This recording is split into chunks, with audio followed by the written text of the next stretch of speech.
Fala galera, tudo bem? Sejam bem-vindos a mais uma aula aqui na LAC Concursos. A aula de hoje será específica para resoluções de questões da prova de domingo, né? A prova para professores, né, da Secretaria de Educação do Estado de Mato Grosso. Bom, já garanto para vocês que tudo que nós falamos, né, nas aulas de questões, né, nas 3 horas de resoluções de questões, caiu, exceto uma questão que eu vou deixar um específico, um asterisco, na qual eu vou explicar o porquê para vocês. Então, quem viu a aula da LAC, né, quem viu a aula de informática do professor João Kleber, com certeza gabaritou, porque caiu praticamente tudo que nós vimos. Caiu sobre a parte de intranet, caiu sobre a parte de internet, de e-mail e também caiu sobre a parte de Office, beleza? Então, sem mais delongas, nós tivemos 5 questões, né? As questões foi de 26 até a 30, né? Para todos os cargos de professores, né? Citados. E vamos começar com a primeira questão, né? Essa questão é sobre backup. Ele falou o seguinte: para a realização de cópia de segurança, né? Backup pode ser como procedimento escolher um dos seguintes tipos de backup. E vimos que caem os backups. Diferencial, na verdade o primeiro backup a ser feito é o normal, também pode ser chamado de completo. Depois você pode fazer o diferencial ou incremental. Você pode ter o backup de cópia, né? Ou o backup diário. Então, se você entendeu o conceito da aula, resolveu questões, está fácil de marcar. Bom, existe o backup preferencial? Não existe o backup preferencial. Então você já pode eliminar todas as alternativas que tenha preferencial. Então você pode eliminar a, você pode eliminar a C, que tem preferencial, você pode eliminar... Não, paramos por aqui, né? Sabemos que incremental existe e diferencial também.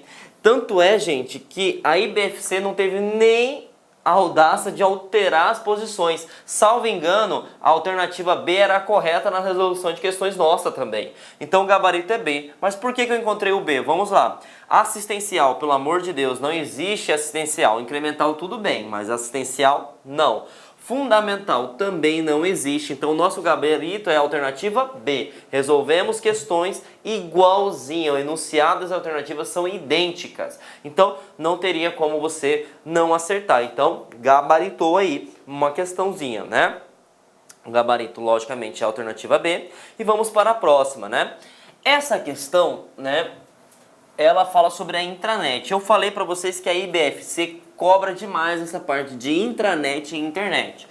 E falei para vocês o seguinte: tem que ter um macete, né? Qual que é o macete? Intranet é algo restrito aplicado a um segmento, certo? Internet é um conjunto de redes e não é aplicado a um segmento, é para todo o público. Se você levou esse embasamento para a prova, com certeza você gabaritou. Mas vamos verificar o que ele está cobrando, né? Assinale as alternativas abaixo, a única que identifica corretamente uma das características técnicas básicas da intranet, né? Bom, vamos lá. Não utiliza os mesmos protocolos da internet. Pelo amor de Deus, gente. Essa quem marcou é porque não entendeu o conceito. O que é um protocolo? Protocolo nada mais é do que um conjunto de normas.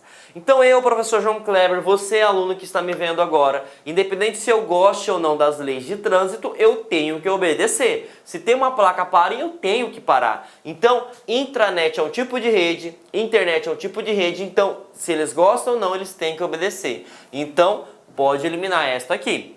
Bom, B, utiliza qualquer endereço de IP, né? Para quem não sabe o que é endereço de IP, Internet é o Protocol, que seria uma identificação na rede.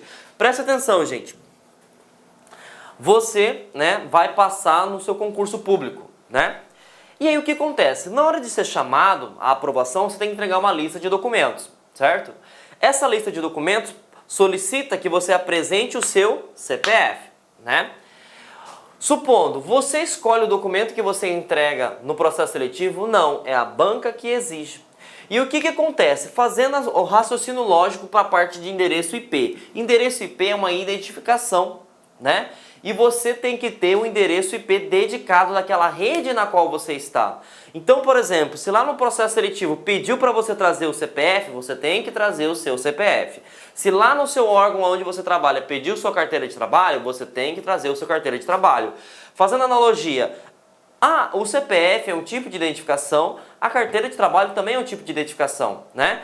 E o IP, gente, ele muda tá? Como assim ele muda? Se eu estou numa rede local, é um tipo de IP. Se eu estou numa rede MAN de metrópole, é um outro tipo de IP. Se eu estou na rede mundial, é um outro tipo de IP.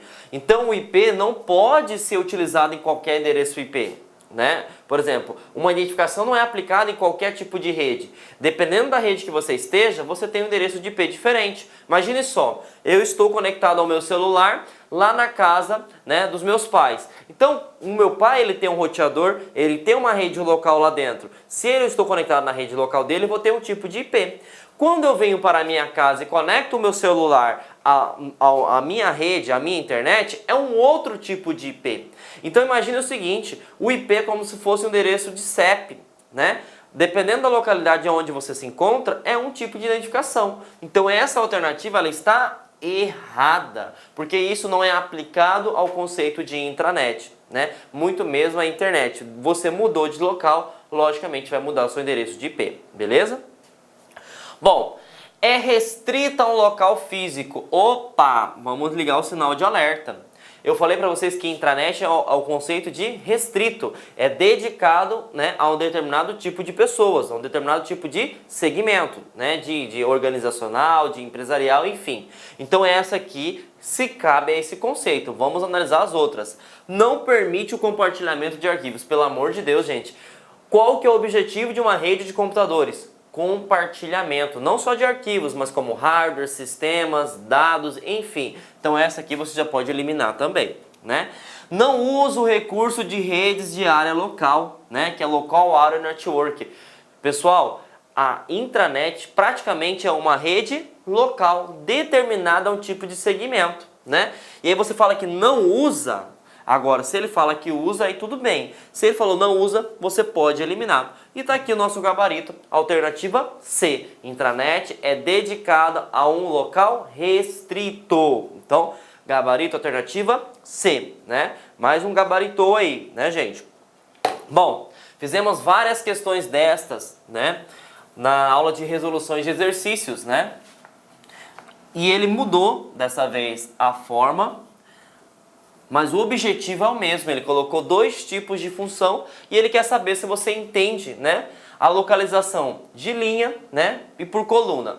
Primeira coisa que você tem que ter noção, a IBFC cobra muito isso, ele cobra se você sabe a posição, né. Sabemos que uma célula, né, o que é uma célula? É a menor unidade de uma planilha eletrônica. Ela é composta por linhas, que são representadas por números, e ela é composta por colunas, que é representado por letras, beleza?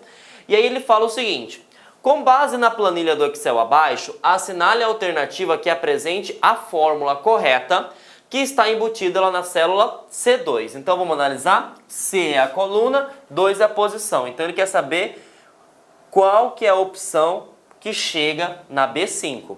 E aí, infelizmente, eu sei que vocês não gostam de fazer, o ideal é que você pegue, né, os valores e faça, né? Então ele faz uma média de A1 até B2, então a gente já pode pegar aqui uma soma de A1 até B2, né?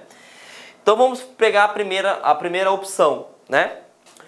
Bom, o que é média? Você precisa saber que é a quantidade de células, né, dividida por elas, pelo número de células.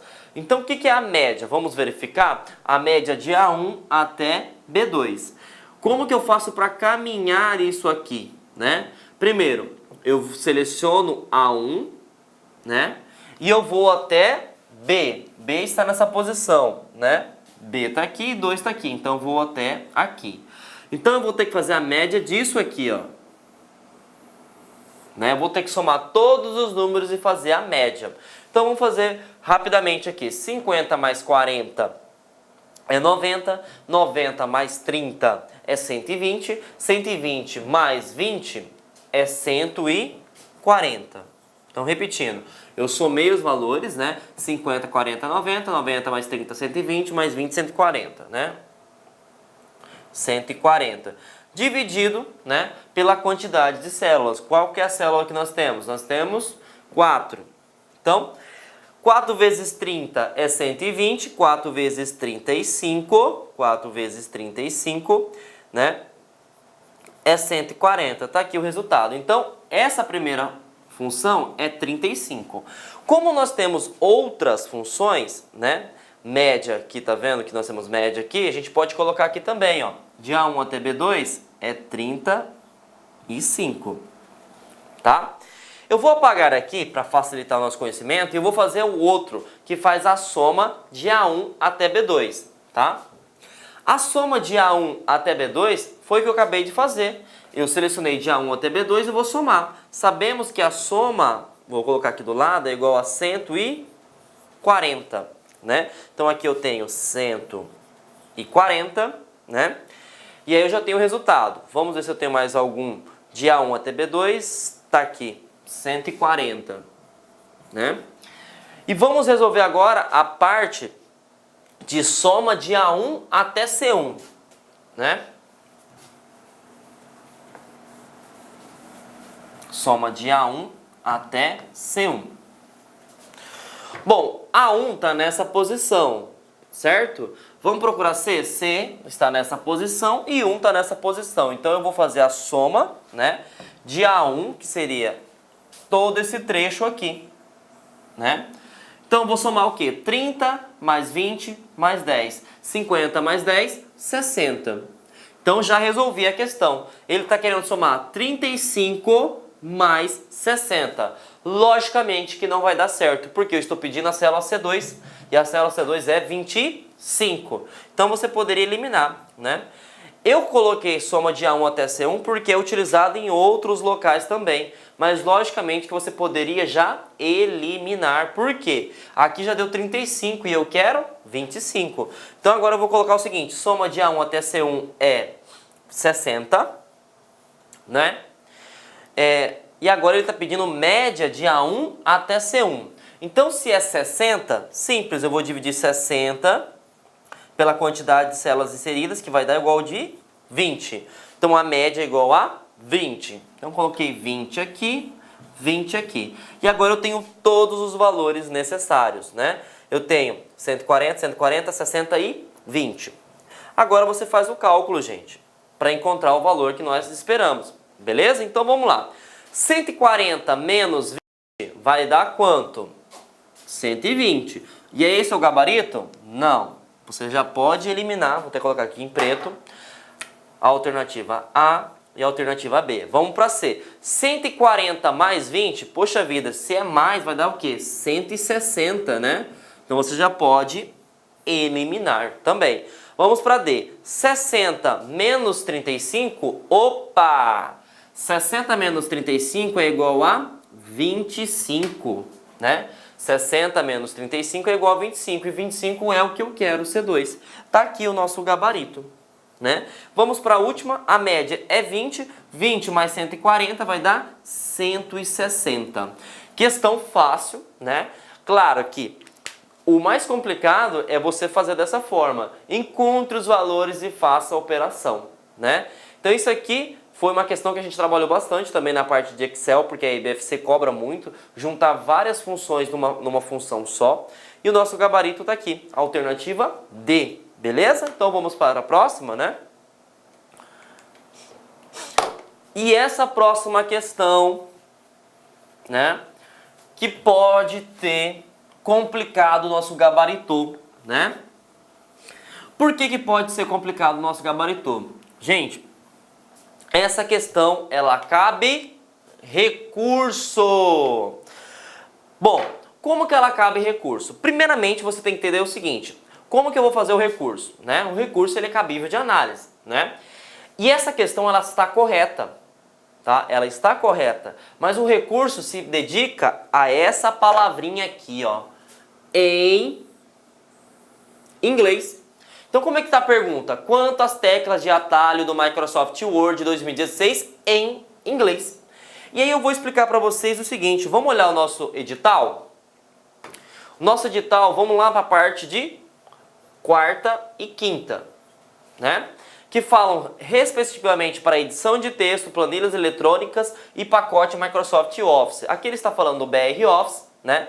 E aqui ele está falando do Word. Em algum momento ele especifica que os aplicativos serão na nomenclatura em inglês? Não. Né? Então, logicamente, o aluno ele parte do princípio que vai ser baseado no idioma português, que é o nosso.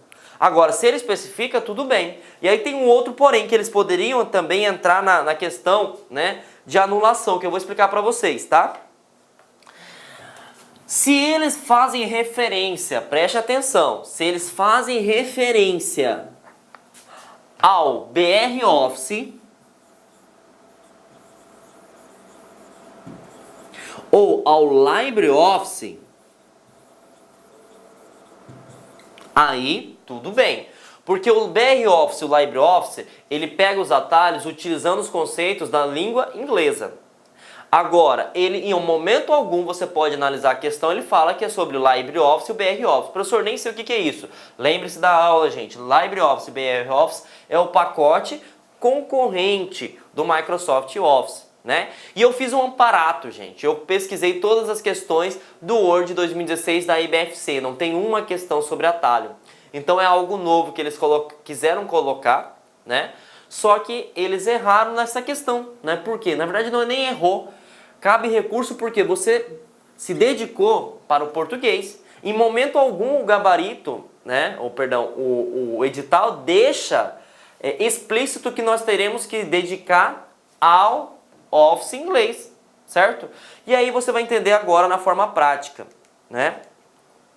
E eu vou mostrar para vocês o que são atalhos. Atalhos nada mais é do que você deixar mais rápido, você automatizar suas funções, né? E o atalho, ele é a sequência de controle, né? Mas a ideia do que você quer fazer, a ideia da formatação que você quer ter. Então, para exemplificar isso, imagine só. Quando eu quero deixar em negrito, eu aperto a tecla Ctrl mais o início da formatação que eu quero. Então, se eu quero deixar em negrito em português, né, eu até coloquei aqui Word, porque é o Word que nós estávamos preparados, é Ctrl N, né? Só que, para inglês, eles querem fazer associação para deixar mais rápido também. E no inglês, o Ctrl N serve para abrir um novo documento, porque a ideia deles é New Document, né? New Document, que é para abrir um novo documento. Então é diferente. Então por isso que essa questão é cabível de recurso. Porque para uma língua é um tipo de atalho, para outra língua é outro tipo de atalho. Vamos continuar ainda. Ctrl A, né? Que é de abrir, e caiu lá no concurso. Nós estudamos que é o seguinte, na aula. Ctrl A, ele vai abrir, porque o A faz referência a abrir. Só que em inglês o A não faz referência a abrir. O A vem de all. O que é all? Tudo.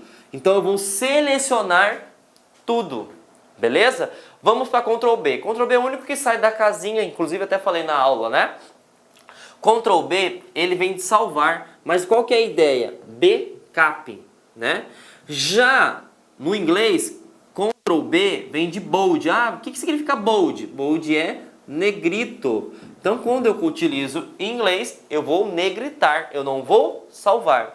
Ctrl T, em português, significa tudo. Em inglês não tem ação, porque o tudo é all. Beleza?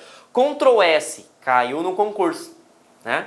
Ctrl S, em português, ele faz referência a sublinhar. Só que no inglês, ele faz referência para salvar, porque ele vem da palavra save.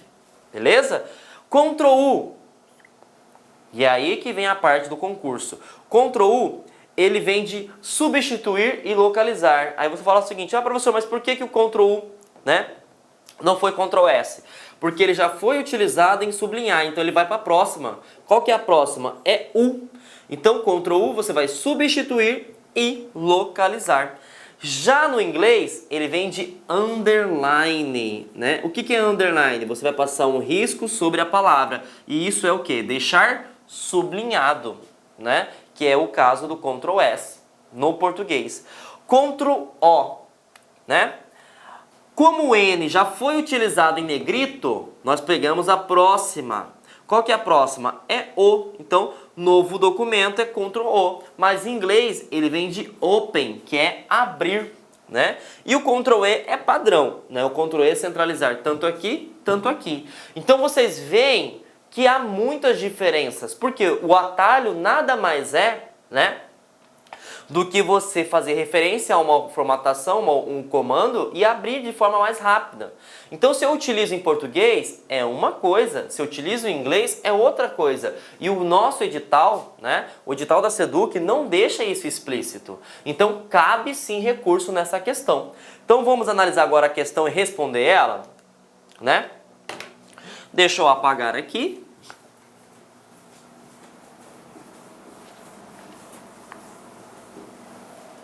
Vou colocar até em vermelho, ó. O seu recurso vai ser baseado nisso aqui, tá bom? A questão ela está correta, mas o seu recurso cabe nisso, perfeito? Então vamos lá. Quantas teclas de atalho do Microsoft Word 2016 em inglês? E suas respectivas ações, assinale de cima para baixo o preenchimento, né, correto entre os parênteses, considerado a letra V para verdadeiro e F para falso. Vamos lá, Ctrl E. Sabemos que o Ctrl E permite centralizar o texto.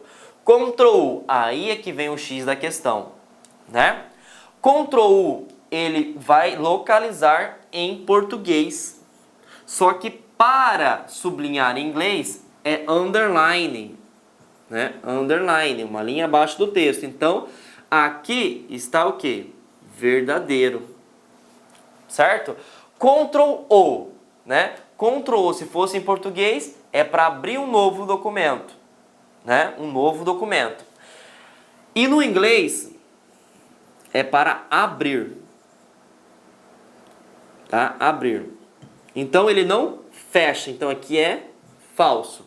Então, nosso gabarito é a alternativa B, que está correto. E aí, você vai entrar com recurso, não falando que a questão está errônea, né? Você vai abrir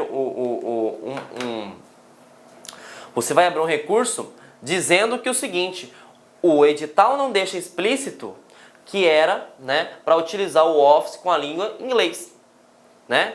Por quê? Porque atalhos para português é uma coisa, atalhos para inglês é outra coisa. Porque ele faz referência ao comando. Então a nomenclatura para português é uma e para inglês é outra. É isso que você tem que basear o seu recurso, beleza?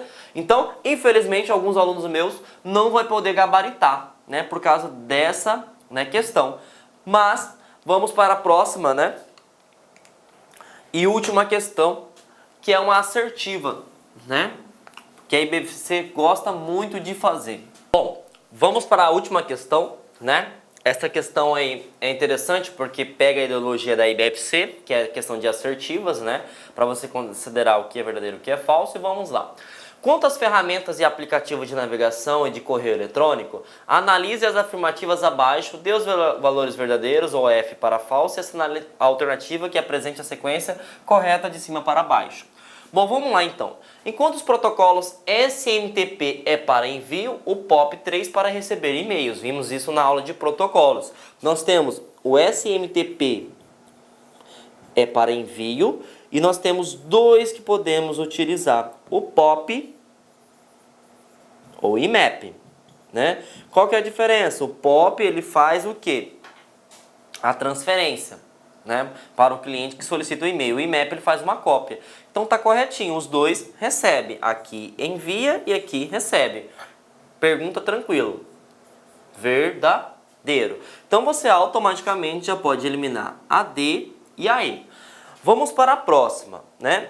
Essa próxima eles quiseram complicar um pouquinho para vocês, né? O correio eletrônico é um tipo de uma ferramenta de comunicação síncrona, tá? Professor, não sei o que é síncrona. Antes de explicar esse conceito, vamos responder o outro, né? Para verificar se nós conseguimos resolver por eliminação, ok? Então vamos lá. O IP, né? O IP, endereço IP, né, possui atualmente somente as versões IPv4 e IPv6, corretamente. A versão IPv4 acabou o número de IPs, né? Nós criamos uma nova versão que é chamada de IPv6, que é baseada em números hexadecimais. Então é verdadeiro. Então a primeira e a última tem que ser verdadeiro. Então vamos lá. Podemos eliminar a B, né? E aí automaticamente nós temos duas questões. Você pode ficar em dúvida entre a letra A e a letra C. Bom, e o que é comunicação síncrona, né? Síncrona, gente, é o seguinte, você envia um dado e você não espera o resultado final se o receptor está recebendo ou não. Então você vai enviando os dados, né? E aí esse envio de dados, essa comunicação, ela pode ser dividida em partes, né? E aí, quando você tem uma comunicação assíncrona, né, que ela é mais lenta, mas é o ideal, você me enviou um documento, né, uma hipótese. Esse documento vai como um todo, ele não vai particionado. Então, partindo desse princípio de comunicação síncrona, você vai colocar aqui no correio eletrônico. Quando eu envio um anexo, por exemplo, no meu anexo ele não vai particionado, ele vai por completo. Então eu não posso falar que ele é uma comunicação síncrona. Eu tenho que falar que ele é uma comunicação assíncrona. E aí vem o nosso gabarito, né? Que é a alternativa A. Tá? Então essa questão complicou porque eles colocaram essa palavra. Mas se você lembrar de sincronismo e de síncrona, né? Que você teria que saber o seguinte: síncrona vai ser entre partes. Eu não garanto que vai ser toda a informação de uma só vez para o receptor. E assíncrona vai ser toda a informação, todo o recurso vai ser enviado. Então essa aqui ela é falso, beleza? Então resolvemos aí, gente, as questões referentes ao concurso, né, da SEDUC para professores, né? Lembrando, né, essa última questão realmente, confesso para vocês que foi uma questão pesada, né? Mas você poderia resolver utilizando a probabilidade, né, e entendendo o conceito de sincronismo, né, que é a parte de assíncrona e síncrona, beleza? E aí, lembrando, né, cabe recurso, né, a questão 29, na qual fala sobre atalhos. O edital ele não deixa específico, beleza? Pessoal, boa sorte, que vocês com certeza sejam aprovados, chamados e que tenham uma ótima carreira como professores da SEDUC, beleza? Tchau, tchau e até mais!